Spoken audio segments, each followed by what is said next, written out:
So the simplest function that maps almost the whole plane in a one-to-one way and is not simply a translation like z plus 3, okay? Or just the identity like just z, or just 5 times z. All of those are going to map the whole plane in a one-to-one and on-to manner. Inversion almost does that. So this is where we do the reciprocal of every point in the plane. Of course, the exception that we have to make is the origin. We can't do the reciprocal of the origin. All right? But setting that aside for the moment, let's see how this function behaves. All right? We have a real part, so this is equal to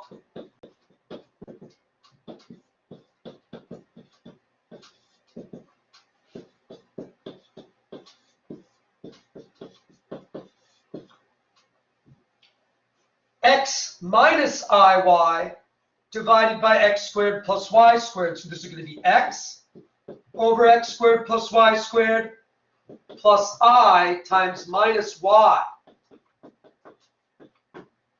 over x squared plus y squared. All right? So now, let's see what curves of constant x and curves of constant y look like. Okay? A curve of constant y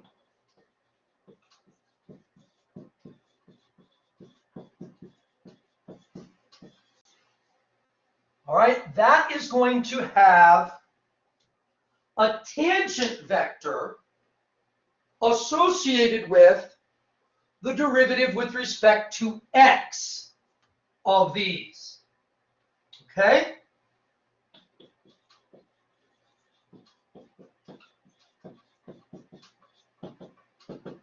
Tangent vector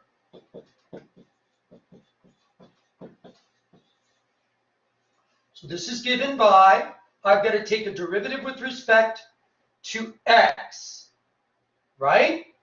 So it's going to be, let's do the quotient rule. So it's going to be low d high minus high d low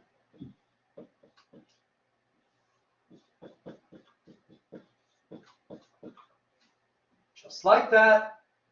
And then I have to take the derivative with respect to x here.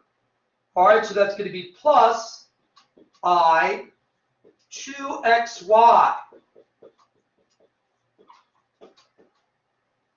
over x squared plus y squared squared.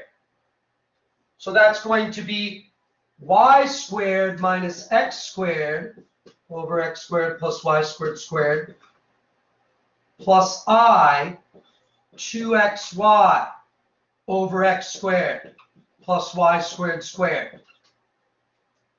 All right, so there's my tangent vector associated with a curve of constant y. What about a curve of constant x?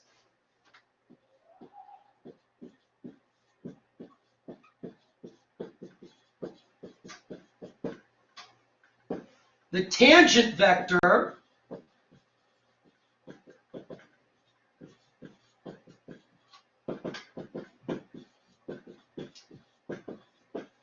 is given by changing y.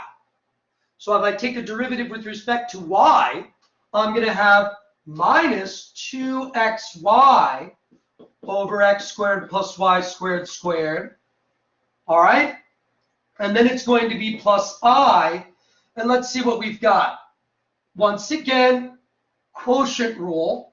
So I'm going to have low d high x squared plus y squared times negative 1 plus high d low. All right, so that's going to be minus y times 2y. all divided by, all right, hold on. I'm doing x squared plus y squared times -1, and then it's going to be plus, and then it's going to be -y times 2y. All right, that's not correct. Hold on, let's see. Low D, oh, it's minus, right. All right, so we've got that. Now, if I simplify this, I'm going to have minus 2xy over x squared plus y squared squared. And here it's going to be plus y squared minus x squared. Y squared minus x squared over x squared plus y squared squared.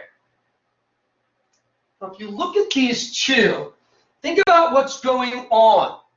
If I do a curve of constant y and I change x,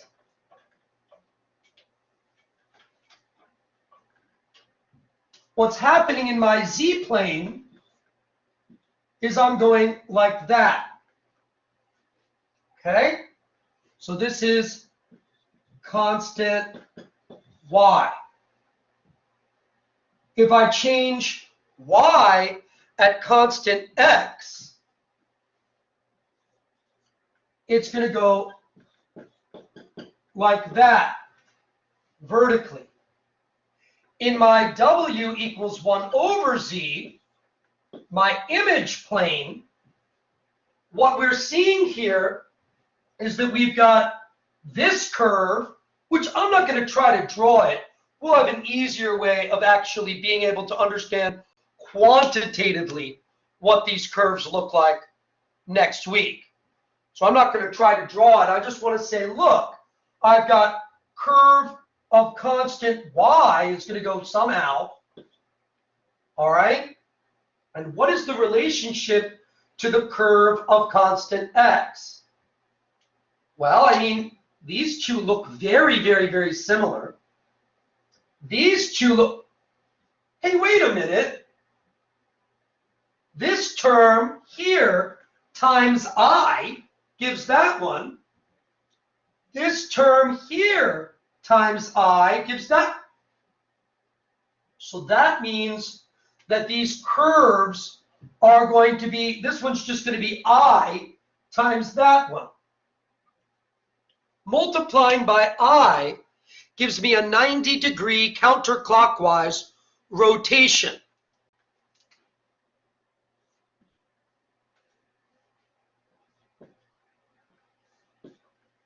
So therefore, these curves are indeed perpendicular to each other. Moreover, they maintain the orientation.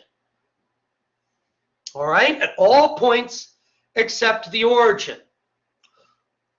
The way that I can understand the orientation here is that it's not going this way. That would not maintain the orientation.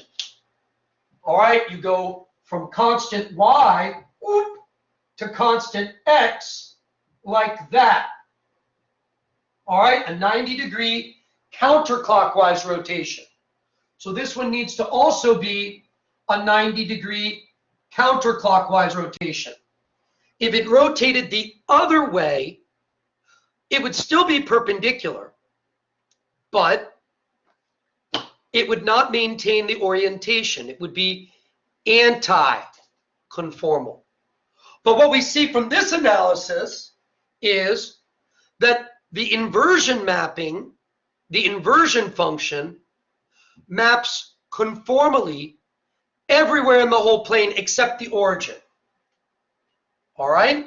1 over z maps conformally, maps the whole plane except the origin conformally. All right? Now, we can generalize that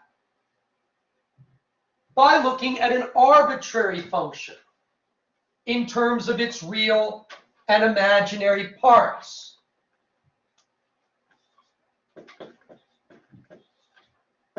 So I'm going to look at f of z as u plus iv. Now we've said that if we look at u and v separately, okay, that in some sense represents violence to the plane.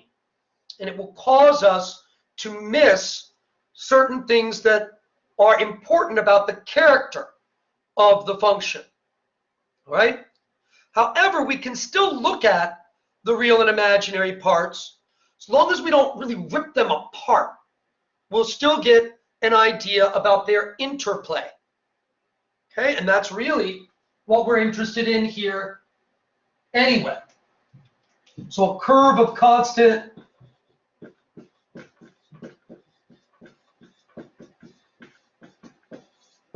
y is going to have tangent vector ux plus I vx. This is going to be easier to look at than all this business. What about curve of constant x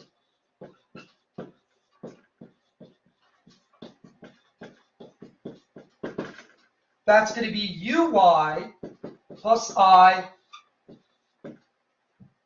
vy. All right? Now, in order for these to represent a conformal mapping,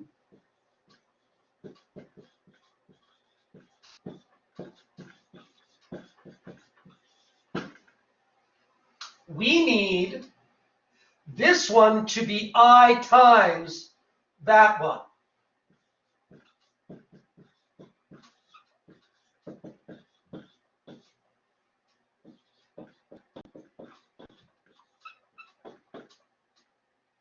All right?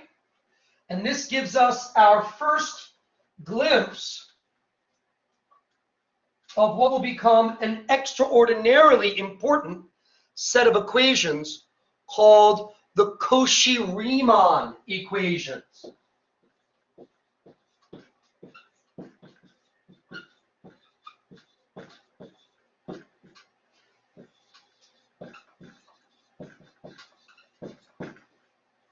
Uy equals minus Vx and Ux equals Vy.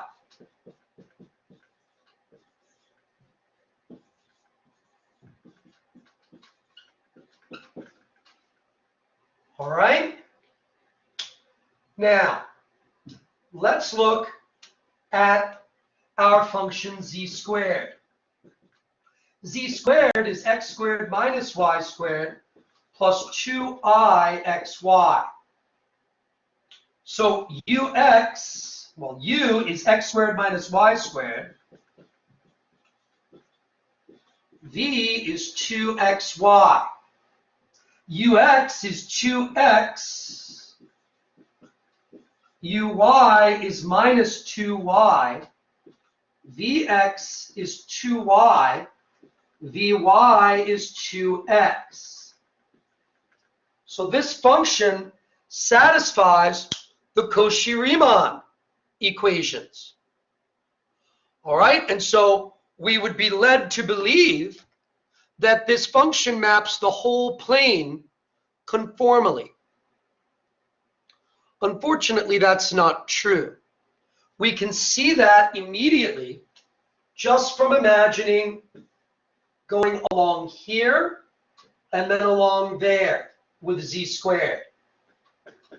If that's in the z-plane, when I map it, I'll get something that looks like this. This, when you square it, will give negative real numbers. This, when you square it, will give positive real numbers. And it doesn't preserve the angle. The reason for that is that at 0, z squared does not map conformally. We'll see why next time.